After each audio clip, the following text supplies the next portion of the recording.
a little bit about Ilyon Woo and her wonderful new book. If you haven't yet picked up your pre-ordered copy of said wonderful book, or if you'd like to buy one, you can do so at the checkout at the end of the event. They'll be right back there, and thank you for your support in buying books with us. There were several sponsors involved in bringing this event together. Many thanks to Hidden Brookline, the Brookline Office of Diversity, Inclusion, and Community Relations, the Brookline Historical Society, and the Brookline Martin Luther King Jr. Day Celebration Committee for their help and support. Our conversation partner, Barbara Brown, PhD, chairs the Hidden Brookline Committee that is dedicated to bringing to light the history of slavery and freedom in our town. Dr. Brown served as the director of the program in public education at Boston University's African Studies Center. She received a fellowship from Harvard University, Fulbright Awards, and 3 awards from the National Endowment for the Humanities. Dr. Brown taught at the University of Botswana and consulted with Carnegie Hall's Education Division and PBS's award-winning children's program, Arthur. Ilyon Woo is the New York Times bestselling author of Master Slave, Husband, Wife, and The Great Divorce, a 19th century mother's extraordinary fight against her husband, the Shakers, and her times. Her writing has appeared in the Boston Globe, the Wall Street Journal, Time Magazine, and the New York Times, and she has received support for her research from the Whiting Foundation, National Endowment for the Humanities, and the American Antiquarian Society, among others. Of her writing, author Debbie Applegate said that American history would be everyone's favorite subject if more historians wrote like this. Master Slave, Husband, Wife, An Epic Journey from Slavery to Freedom was published in January and has been making a splash ever since. It tells the true story of Ellen and William Craft, who escaped slavery through daring, determination, and disguise, with Ellen passing as a wealthy, disabled white man and William posing as his slave. In a starred review, Kirkus called the book a captivating tale that ably captures the determination and courage of a remarkable couple. The tale of their adventure soon made them celebrities and generated headlines around the country. Americans could not get enough of this charismatic young couple who traveled another 1,000 miles crisscrossing New England, speaking with some of the greatest abolitionist luminaries of the day. But even then, they were not out of danger. With the passage of an infamous new Fugitive Slave Act in 1850, all Americans became accountable for returning refugees, like the Crafts, to slavery. The Crafts were forced to flee once again, this time from the United States, their lives, and thousands more on the line, and the stakes were never higher. Pardon me. With 3 epic journeys compressed into one monumental bid for freedom, Master Slave, Husband, Wife is an American love story, one that would challenge the nation's core precepts of life, liberty, and justice for all, one that challenges us even now. Please join me in giving a warm welcome to Ilyon Woo and Barbara Brown.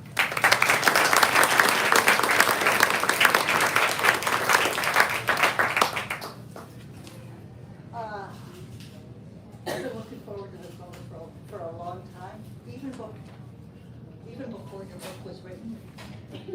Before it was written. 15 years ago, I wanted the whole world to know about Ellen and William Craft, and it seemed like no one did. And so Ellen and William Craft became part of our Hidden Brookline talks and walking tours, and we've done a lot of other work as well, but it's been 15 years. And now, I'll put it closer, thank you. Does that work? Yes. Thank you, sorry. Now, I'm hoping that you will parlay this into a major movie. It would be wonderful to see them on the screen, wouldn't it? Oh, yeah. Oh, yes, exactly. How did you discover the Crafts? That's an interesting question. I mean, it always begins with this question of origins, doesn't it? And first, I just want to say, I mean, before we even get started, it's amazing to be here with you today in Brookline, which was a place where the Crafts were actually hiding in 1850 when they were in enormous danger. So we'll get to that later. But for me, it always gives me kind of a thrill when I'm in one of the places where the Crafts themselves came through. In terms of my own meeting of the Crafts, it was a bit over 15 years ago, I think. So maybe I got some of that energetic, thinking about the book through the ether, but I first encountered the Crafts through their published narrative. So they wrote a narrative in 1860, about a dozen years after their escape, about their extraordinary journey. And this was a signed reading in a literature class that I was taking at Columbia University. I was desperately unhappy as a PhD student. I didn't know what I wanted to do, but I knew I loved to read. And when this just came across my desk, and I was at the library paging through this incredible story, it reminded me of why I was there to study literature.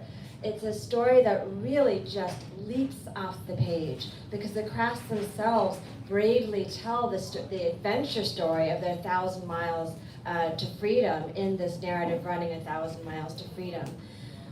But as much as they told about the adventure, there was a lot that they didn't say, especially about the days, the years, the lifetime they lived in bondage before their escape, and what happened afterwards. So even while I was pulled into the story, I found myself wanting to know more. So that's sort of where the mystery began and the digging began, and that's what led me here. Okay, lots of people could have that same reaction. I did. I did not write a book. What led you to write a book? What led me to write the book, some of it has to do with the fact that I just love writing. But some of it really does originate in the research because truthfully, I wanted to read the book. I did not want to write this book to begin with. But sometimes, I think actually Toni Morrison is one famous writer who said, if you don't see the book out there that you want to read, you need to write it. So I resisted this one for a while. But I was, as I said, I was curious. I was curious about the people that they talk about, especially the people that they love. They give a little bit of a story about William and his enslavers and his traumatic separation from his family members. They really don't say very much about Ellen, and that it's Ellen, I think, who really pulled me onto the page. And so with both of them, actually, I started just thinking, you know what, they don't name Ellen Craft's enslavers. They don't name her mother from whom she was separated when she was 11 years old. But these are very wealthy people. They're, you know, when you have these kind of transactions, they're usually recorded somewhere. And I wondered, is there a paper trail? And it turned out there was. So the eureka moment that I actually had that really kind of committed me to this was actually through William. In their narrative, they talk about how William was enslaved by a man named Craft. So that's where he gets his name, William Craft. They don't identify this man by his first name. And I started looking through old newspapers because I thought, all right, this man, according to William, was hemorrhaging money, really, and this is how William's family ends up being sold one by one. And I thought, is there some indication of this? And I looked in the newspapers, and I saw that there was indeed a man named Craft who was in a lot of trouble, more and more trouble as the weeks and the months went on. He was losing property. His property was going to auction, and there were names there, and there were people there. It was Hugh Craft, I found, and then, I mean, it really was like I fell through some sort of hole in the floor and like ended up in an entirely different space. And when I found all these materials about all these people, then I thought, you know what, this has to be a book.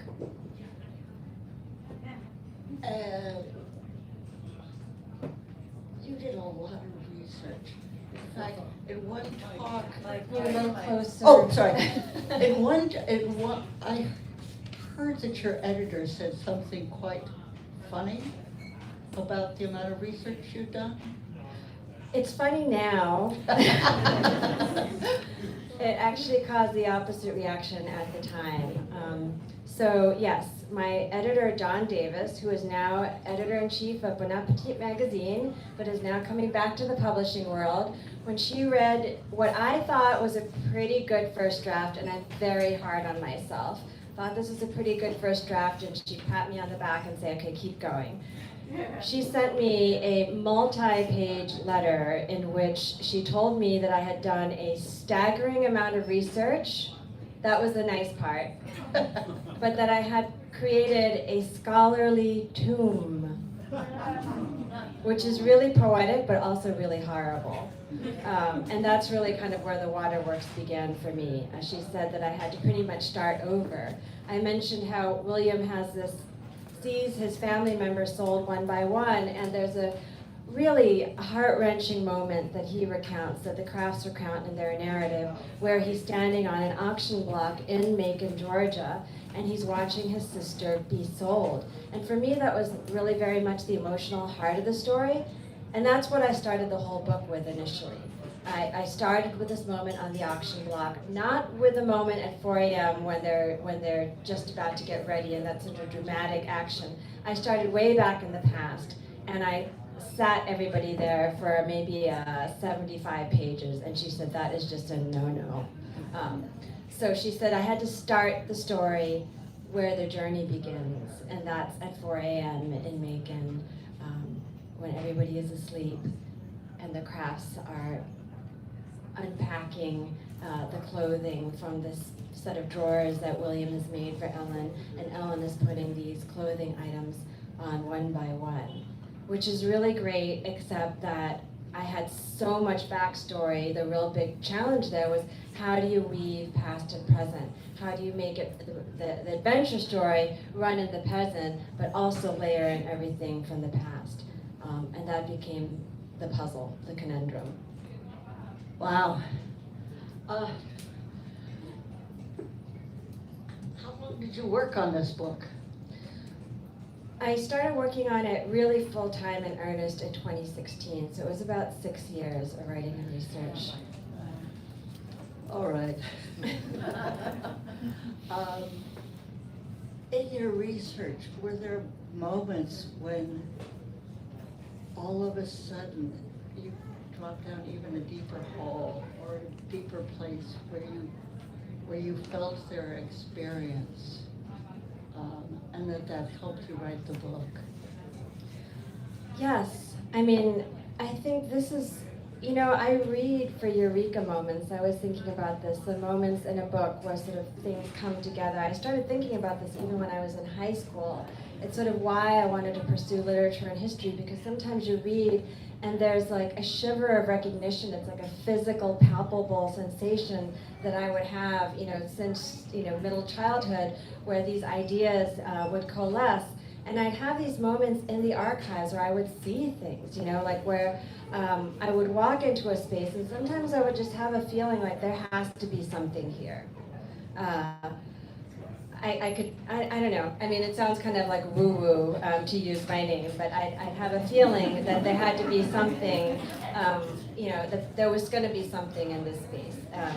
There were times that I was wrong about that too. I'll take a little detour to tell you about a place, only because it's so hard-earned and I get nothing out of it but the story. But I had a feeling that I was going to be in this Gray County courthouse. I had followed a 1950s white Alabamian Jesuit priest who had done research there. I was following on his coattails. Excellent researcher, terrible footnoter. I knew there were papers there from the period.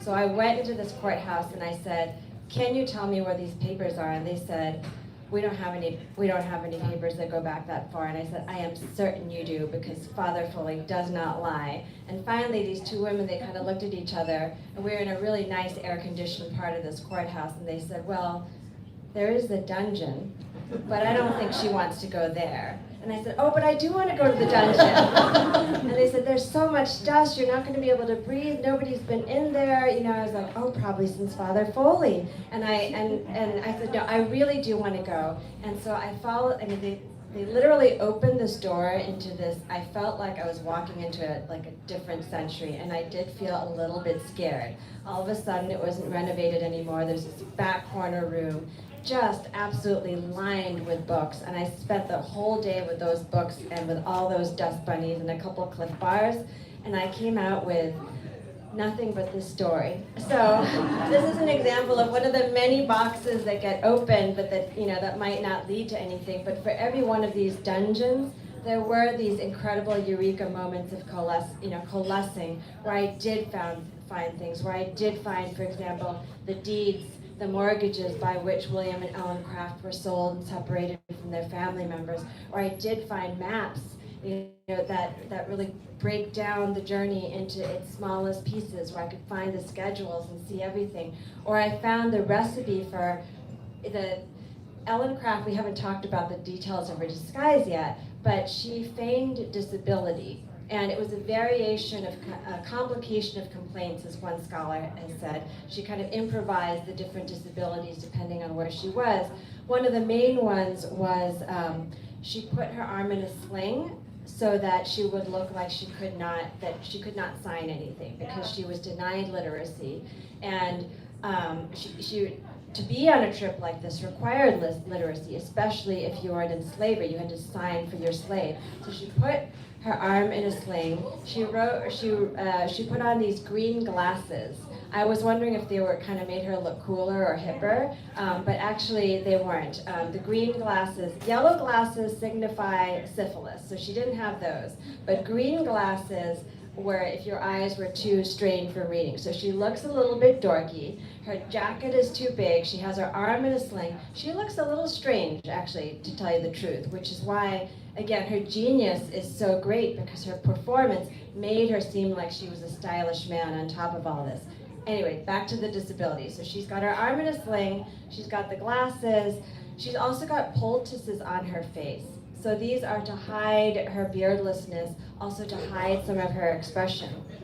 And one of these little mini eureka moments that I had was I found a book that gave you a recipe for these poultices. So I actually have that in my footnotes. If you want to make yourself a 19th century poultice, you can find it. But why this is important is because this poultice smelled bad. This is something that they say, like when they're on a steamboat, and people are actually getting suspicious because Ellen just goes diving straight into her berth, so she doesn't have to talk to anybody. People are getting a little nervous about this, and so William comes back out. He notices this. He goes back to Ellen, and she says, "Put the poultices together so they understand. They have some sense that there's what is wrong with me." So he's putting these poultices together, and they smell so bad that actually the smell in itself is kind of enough to ward people off. So I found the recipe for this. Ammonia is a major ingredient that makes it smell bad. If you want to know the other ingredients, you can look inside. But I went definitely down into a lot of rabbit holes for this. A lot of this, the research ended up in the footnotes, but some of it did make it to the surface. Just in case you're scared of all these footnotes, she does something very sneaky. The footnotes there are no numbers in the story. Not a single number on a single page. So then I go looking at the back and say, how does she know this? And in the back of the book, there's a 30-page section that says page 10. And then she gives 5 sources for different things on page 10. So she doesn't clutter your mind when you're reading it. And I thought, oh, I wish more people would do this. Thank you. So I never saw the poultices. I'm gonna have to go look for them now. Yeah, so you can read it for the story, you can move along, and you can move past the stink, for example. But if you want to know some of those details, they're all in the back. Yeah. Now,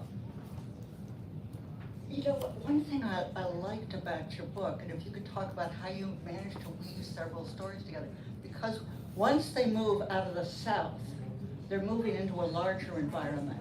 First in the Philadelphia suburbs, and then in Boston, when it's a whole city with a lot of abolitionists and anti-slavery people, but you keep your focus on them, but you also layer in all of this so that we get a sense of what Boston was like in 1850 and 1849. How'd you do it? or how did you conceive of the book? Because there's this big break that happens in Philadelphia, and this unusual man named William Brown Oh, yeah. No relation to John Brown, no relation to me. But tell us about this William Brown. Okay, first maybe I'll talk about the overall structure, just Okay, to yeah. kind of give you a gist of that, and then we'll get to Mr. William Wells Brown, who I have. My husband is here, my daughter is here. They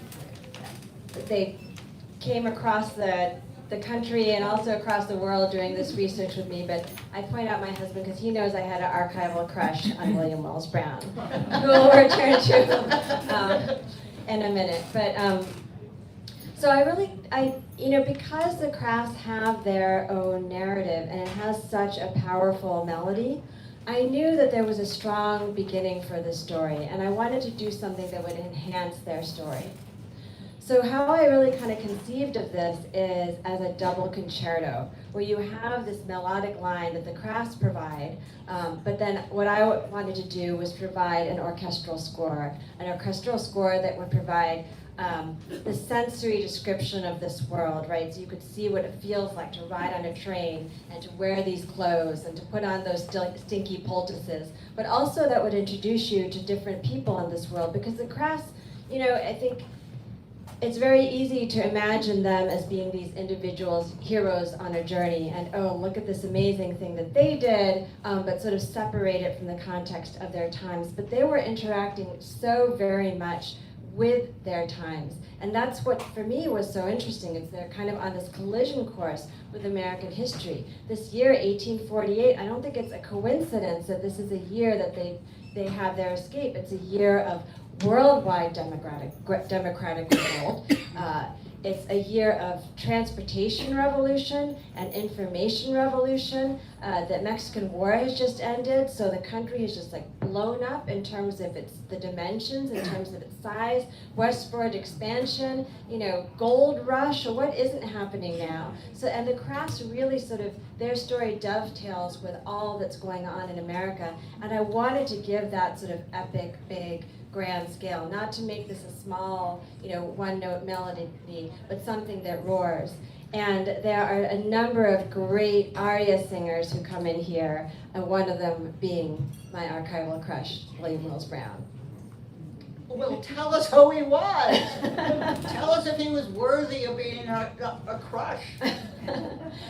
So William Wells Brown, well, I should pause for a minute with the crafts. And I think one thing that just continues to move and astonish me about them is the fact that they go on this incredible 1,000-mile journey over 4 days and over this lifetime of bondage. They are exhausted. They're physically made ill from the intensity of this journey. They pause in Philadelphia and they want to know, are we safe? Can we stop here? And the abolitionists, the activists who meet them say, no, you're not. So this is why they go underground into hiding among the Quakers. And at that point, the Quakers are saying, they fall in love with this young, charismatic, wonderful couple, and they say, please stay with us. And meanwhile, other people are saying, go to Boston, go to Canada, there are all these different options they have to essentially disappear and start their lives in freedom. But they don't do that, because in comes this self-emancipated, best-selling author, singer, songwriter, performer, really like performance artist ahead of his time, William Wells Brown, who knows what it is to be in bondage. The crafts meet all sorts of people upon their arrival, but none of them have known the experiences that he's known. He's been forced to be a slave trader's right-hand man. He has been a wildcat banker. He has been an underground railroad operator. He's done all these different things, and he has this amazing connection and pull with people, and he knows a good story when he hears one. So when he hears the story of the crafts, he thinks, I have to go and find out about them, and I want to take them on the road with me. So he comes and he asks them, he says, you could go to Boston, you could go into hiding, but this story of yours is so powerful that the world needs to hear it. This is how you help the people that you left behind. This is how you help all these people, 3 million people who are still in bondage. So the crafts, exhausted as they are, they say yes.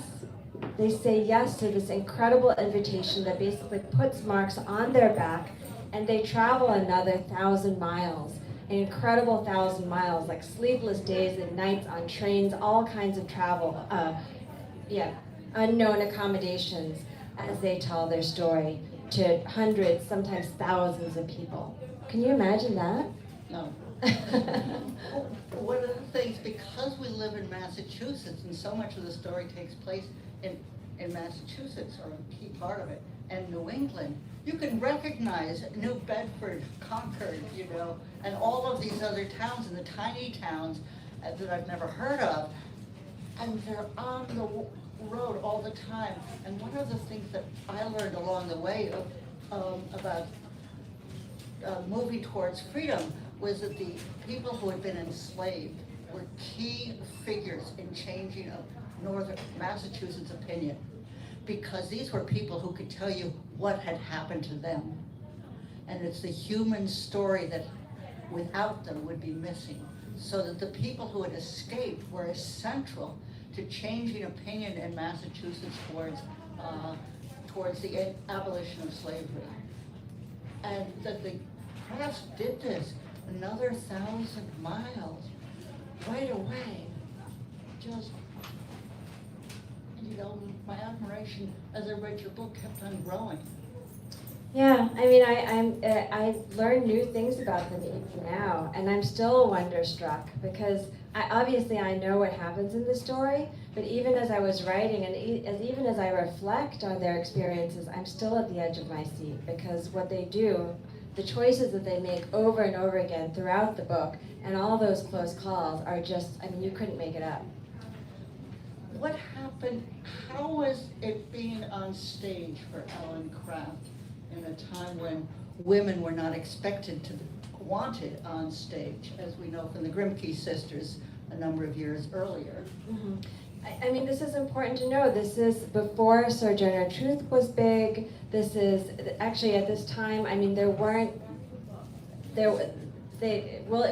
Craft was probably most likely the first self-emancipated woman from the South to be making this kind of journey. She really was a pioneer. And there's a whole middle section of this book where I do talk about that with all these different stops that they make, all the different demands that are made on the crafts. But I'll share with you one archival discovery, one sort of moment that I found during the course of this research.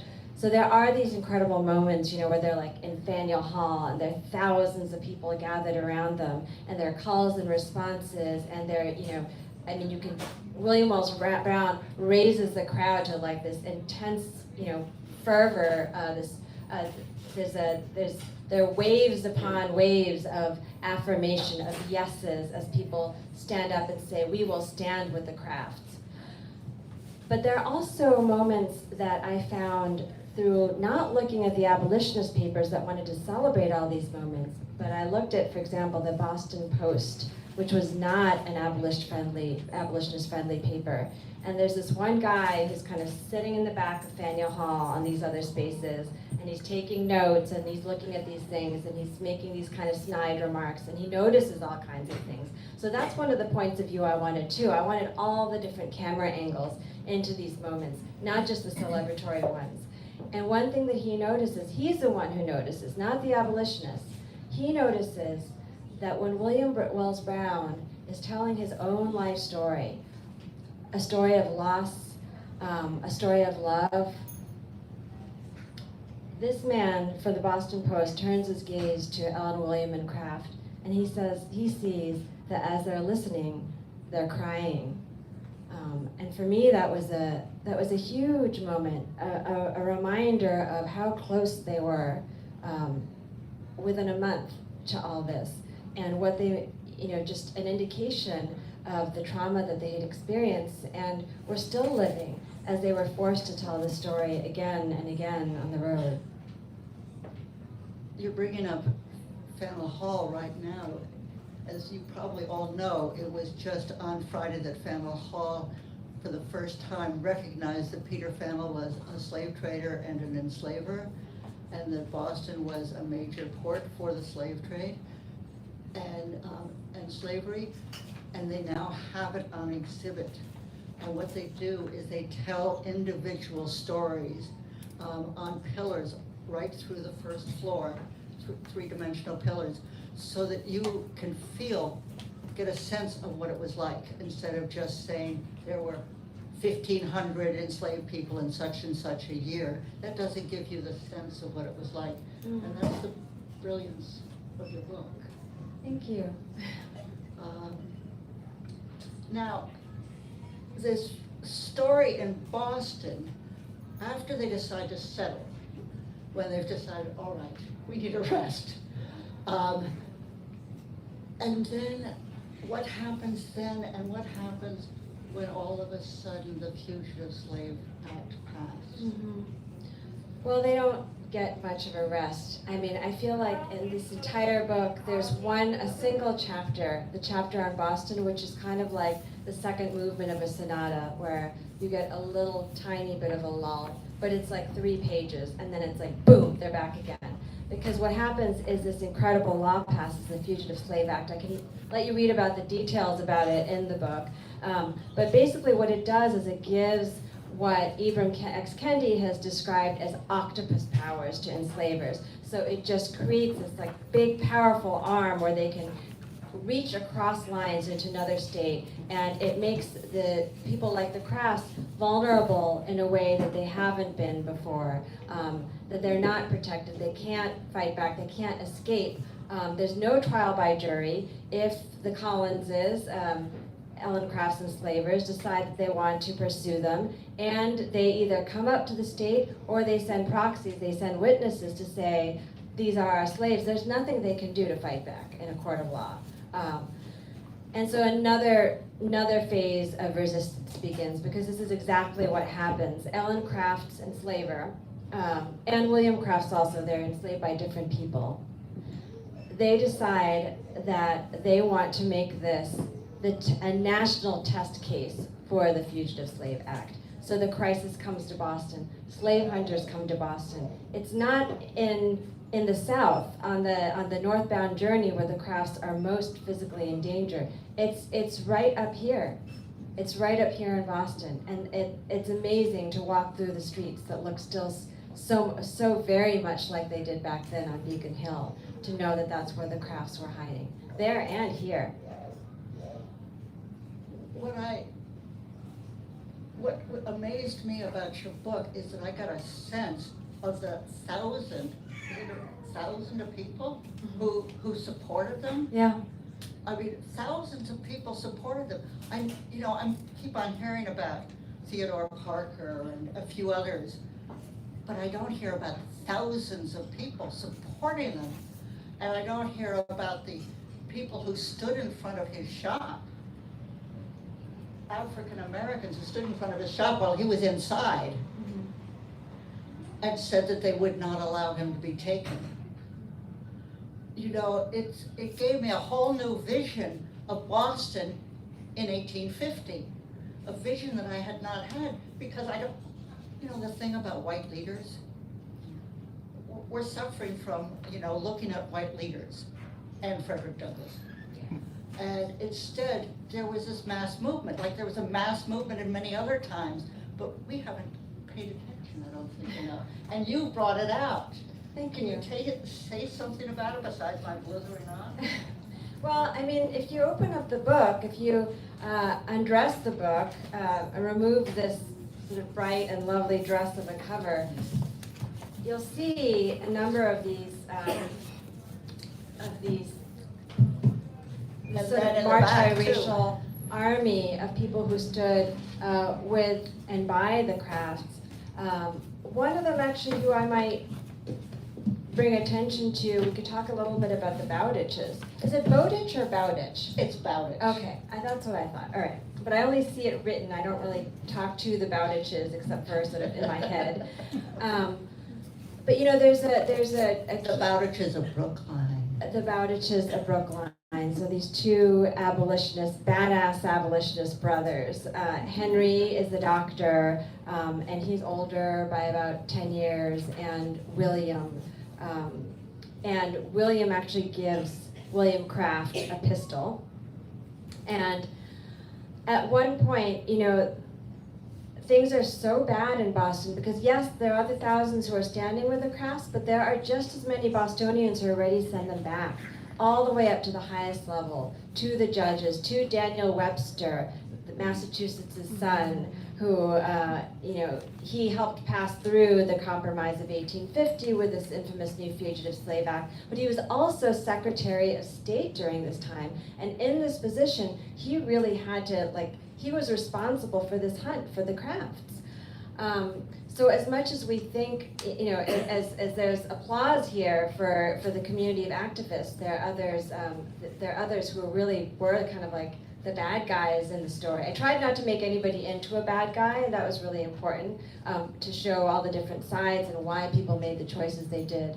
Let me just interrupt with, there were three especially bad guys in Brookline. Thomas Perkins, his brother Samuel Perkins, and then their relative George Cabot. Thomas Perkins had named his son George Cabot Perkins, and they were not just enslavers, they were preeminent slave traders, and they were alive at this time. So the Underground Railroad really needed to be underground, and two of their houses still exist with slave plantation porches.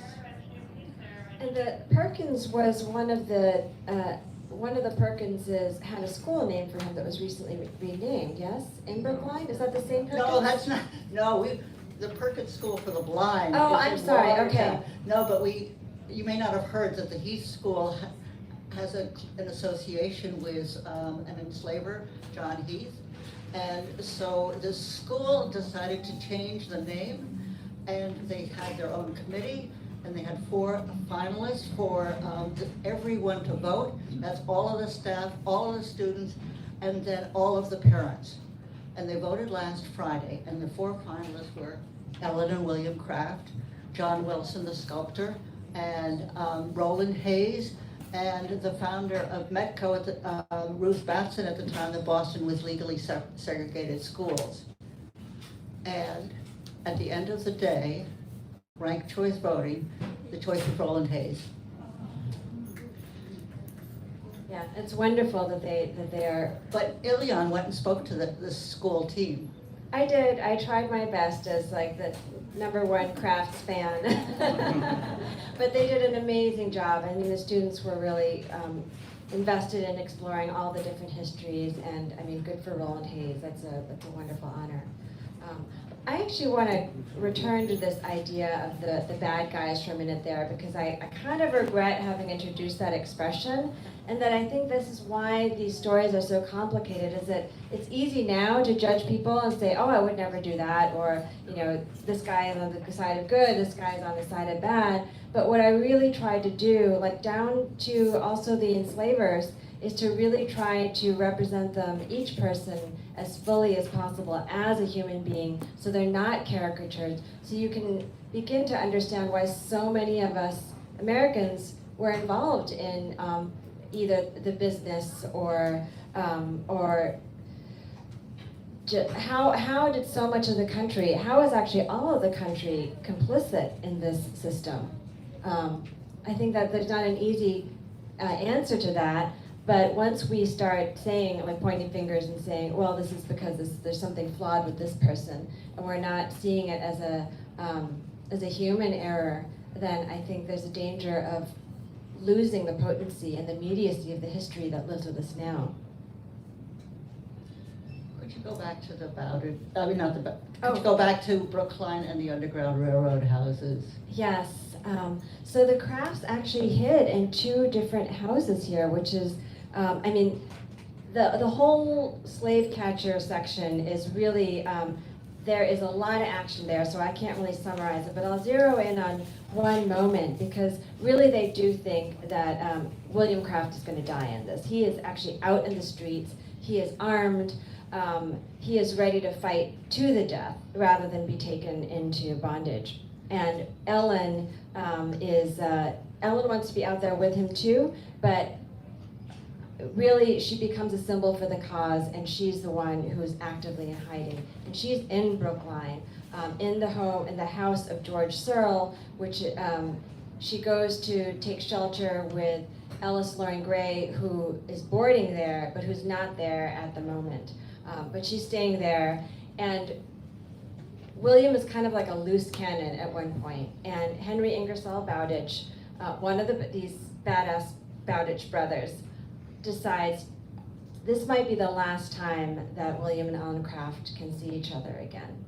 So he takes his faithful steed, Fanny, and he trots her over the mill dam, and he goes to William, he goes to William, and he says, "Can I give you a ride over to your wife's secret hiding place?" And William says, "Yes, but here," and he gives him a gun, a pistol, and he says, "I will go with you, but only if you are prepared to use this." So this actually is a real activating moment for Bowditch. A lot of these abolitionists at the time who were standing behind William Lloyd Garrison and this idea of like moral suasion, not using force, trying to use peaceful alternatives for negotiating against slavery, they were taking this line against any kind of militancy. But in this moment, Bowditch thinks to himself, if that were me and my wife and my life were at stake here, would I stand up in that way? Would I arm myself? Would I ask somebody else to arm themselves for me? And it's sort of a golden rule moment, I think, for him, where he sees, yes, this is what I must do. So he takes the pistol. He's sitting next to William in this carriage behind Fanny. They're trotting along. And one thing I discovered quite late into the game, pretty soon before the book I had to send in the final thing, I found a little tiny book at the Massachusetts Historical Society written in Henry Ingersoll Bowditch's hand. And it shared that it wasn't just the two of them, Dr. Bowditch and William Craft, on that wagon bench behind Fanny. Dr. Bowditch had actually brought his 10-year-old son, Nat, planning to teach him an anti-slavery lesson that he would never forget. And he never did. And this boy, Nat, grew up to die in the Civil War. And the reason why we know this, I thought it was really, Dr. Bowditch was absolutely just bereft. He never got over his child's death. And he created this incredible memorial cabinet with all these objects and just incredible loving tributes to his son. And one thing he included in this memorial cabinet was the pistol that William Craft had given him on that night. And I remember thinking when I read this catalog of the memorial cabinet, why is there this pistol? What's this doing in here? And it's not until I read that tiny father's book where I realized that Nat had been there with the pistol, and that was a memory for the father of the son. The house where, because of the book and knowing that it was George Searle's house, some of you may know of Searle Avenue, which is across from the CVS on Cypress Street. That's such a mundane marker for such an illustrious location. And so I talked to Ken Liss, who's a terrific historian on Brookline, and Ken found the piece of land, which is much, much bigger than the piece of land is now. The house is no longer there, got moved to Roxbury after the Civil War. But we need a group of people to come together to put a national marker on there for the National Railroad to Freedom. And so if there's some people or an organization who would like to start working on this, that would be terrific, because we have them at the two other houses. And the other house where the Ellen Craft stayed is a house on Walnut Street. And then the third house is a house on by Linden Park. And when I went over there to tell the owner, I wrote a letter. This is back in letter writing days. I wrote a letter to the owner, and all I knew was her name and address. I didn't know, if she was 25 or 120, or what kind of a person she was. I just wrote a letter cold and said, I'm sorry to bother you, but we have discovered that your house was an Underground Railroad house. and I'm wondering if I could come by and have a cup of coffee with you. And she was so delighted. And then it turned out she was especially delighted because her son had become terribly injured in college wrestling and could no longer walk. And so she understood what it was like to be an outsider. And she was so proud to have that house. And in that house, John Brown's son stayed on his way to Canada. And there were some other events, but I don't want to take any more time. And I want to just, because we're getting towards the end of the time, I want to know, did Ellen Craft face any difficulties because she was a woman? Oh, absolutely. I think that's too much for me to try to summarize, because it really kind of is a theme that's threaded throughout the book. I mean, gender and her passing, her crossing lines of race and gender and ability and class. I mean, they all carry through from beginning to end. But I do actually want to take this moment because I think there's a Dodge connection that I would like to honor here. And just speaking, and I just learned about this, so this is a story, again, where it just keeps opening up in new ways. And I find these connections between people. But we talked about the panic in Boston, and the Crafts, at one point, they have to go out to Marblehead.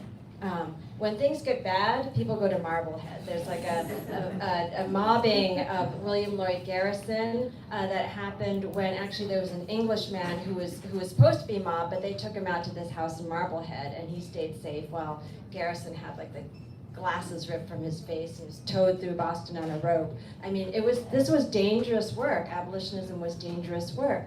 So there's really a heroic couple in Marblehead, Simeon and Betsy Dodge, and they, it's another one of those stories where it starts to open up. When I started looking at the dates of their children's births, this was a house that, where they had the crafts like under the floorboards. Simeon was a carpenter, so he had actually built this special sort of trapdoor area.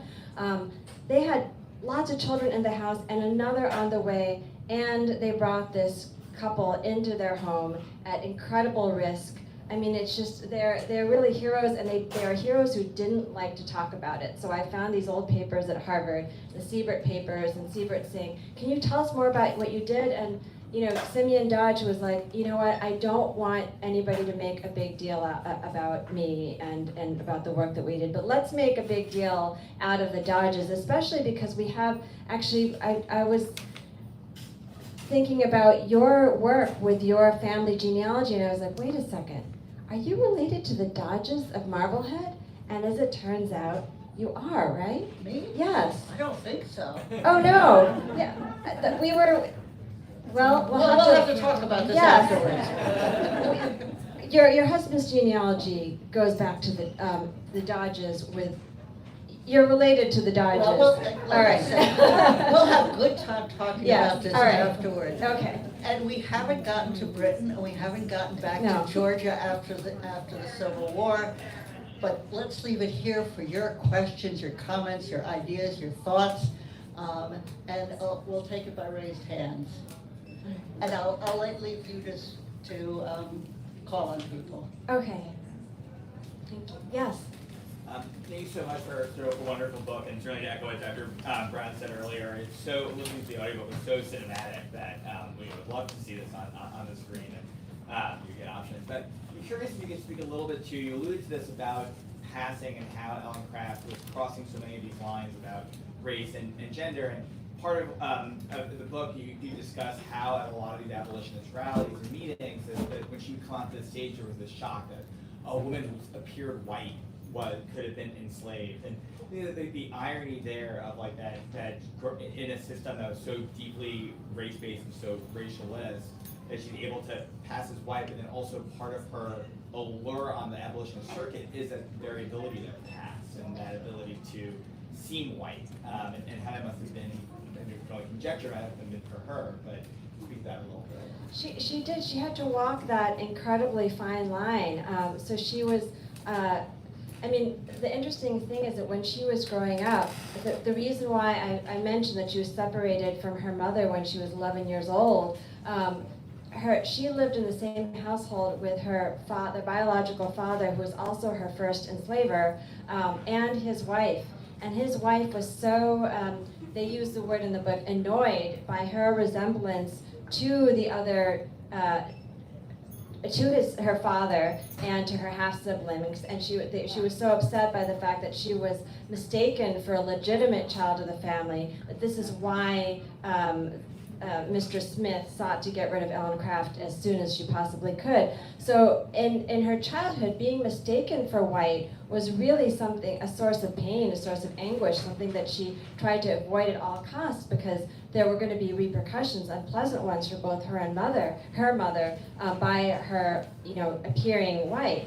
And then of course she harnesses this very weakness, this apparent weakness, as a power in this tremendous escape. When she ends up on the abolitionist lecture circuit, she has to walk a really kind of careful line, again based on largely with race and with gender, by look as she appears to be a white woman. And this is for especially predominantly white audiences in Massachusetts, in New England where she's lecturing. This is incredibly shocking. And it actually, it brings her sort of closer to them, because they're saying, it's one thing to look at somebody and to hear about their problems and to be able to hear, to sort of set that like an arm's length away from yourself. But they're looking at Ellen Craft and they're seeing now somebody who, as they say again and again, could be their sister, could be their wives, could be themselves. And then that brings the nearness of this experience to them. And Samuel May, an abolitionist who's often quoted on this, says, she has no trace of visibly black, I'm paraphrasing here, features, and this is especially shocking to people, even if it's just as bad if it happened to somebody who was very dark complected. Somehow seeing somebody who looks like them brings this home. But Ellen is also walking another line, because she's on the stage, she appears white, and she's here with her visibly black husband. So in Massachusetts, only a couple of years ago, interracial marriage was against the law. This is something that's still very controversial. So to see her assert herself as a member of the black community when she appears so white, standing beside the black husband, was also pretty controversial, potentially controversial at that time. Yes. Hi. I hate to have to leave without reading the passage. Oh, okay. Can you repeat the question? If I could read a passage. You mentioned the audiobook, and I actually, ever since I started listening to the audiobook, it's hard for me to listen to myself, but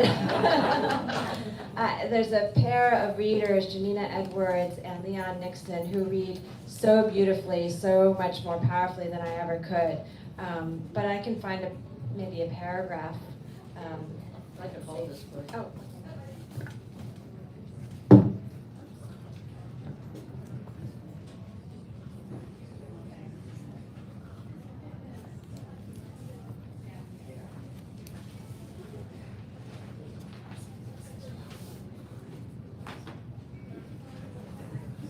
All right, I'm going to read a little bit from a chapter called The Coolest Man. I've never actually read this bit before, so I don't know if it's going to be weird jumping into this, but this is William Craft, The Coolest Man. So this is at the height of the crisis in Boston. And he and Douglas have just been hanging out on the street, and it almost seems like somebody was going to try to kidnap him, but William is standing up. He was called the coolest man in the city, who, quote, armed himself with pistols and walked in the streets in the face of the sun. Reverend Theodore Parker saw him at the Hayden's house at a table laid with weaponry. For William, the rebel preacher was a welcome anomaly. Too few clergymen dared to use their pulpits to fight the fugitive slave law. Some even preached its support. One minister, Orville Dewey, said he opposed slavery but called on fugitives to submit, declaring, okay, I'm going to stop. I'm going to skip over there. What page is it? This is page 231. This is not the passage that I was thinking of. All right. All right, I'll just read this one paragraph then. So this is when Ellen is hiding. She had a nightmare that she and her husband were running. Hughes, the jailer, was right behind them, followed closely by Daniel Webster, who pointed a loaded pistol, ready to shoot. The dream may have played upon a feeling, for Daniel Webster was indeed close by, likely still in New Hampshire, but planning to head for Boston with his eyes trained on them. And Daniel Webster does come to Boston, and there's a lot more back and forth.